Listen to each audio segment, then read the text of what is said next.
নমস্কাৰ, সকলোৰে দিনটো মংগলময় হওক। মই আজি এনেকুৱা এটা বস্তু আপোনালোকৰ ওচৰলৈ লৈ আহিব বিচাৰিছোঁ। প্ৰকৃতিয়ে আমাক এনেধৰণে কিছুমান বস্তু দিছে, যাৰ গুণাগুণ আমি হয়তো নাজানো। প্ৰকৃতিৰ সকলো বস্তুৰে নিজস্ব এটা গুণ থাকে।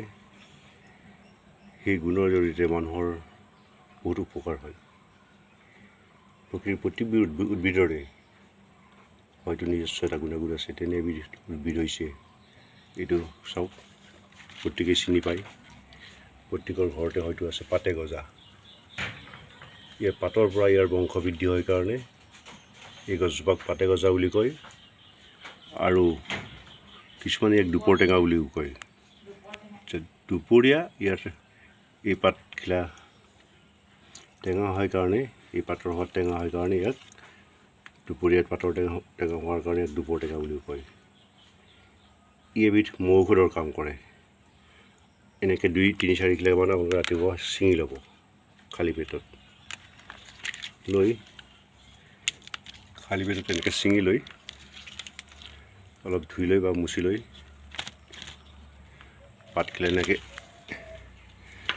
ৰাতিপুৱা আপোনালোকে খালী পেটত চোবাই খাই দিব। খোৱাৰ লগে লগে কি হ'ব, এনেকৈ ল'ব, লৈ ইয়াক চেপি খুন্দি ৰস উলিয়াই ইয়াৰ যিটো গেট থাকে, গেটটো চেকি খালী পেটত খাই দিব। দিলে এতিয়া তীব্ৰ ৰ'দ, প্ৰখৰ গৰমত দিনটোলৈকে আপোনাৰ পেট ঠাণ্ডা হ'ব।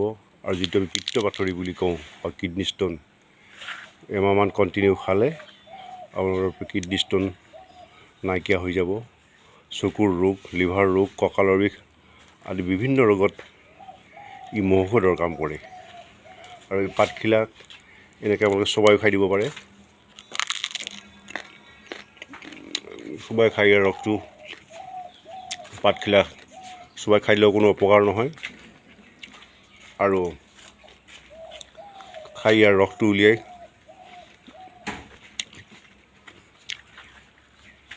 সিঠাটো পেলাই দিব পাৰে। এনেকৈ ৰাতিপুৱা খোৱা অভ্যাস কৰক, কমেও এমাহ।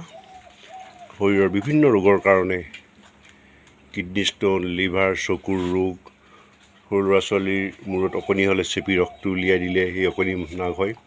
এনেদৰে খোৱা আৰম্ভ কৰকচোন। ধন্যবাদ।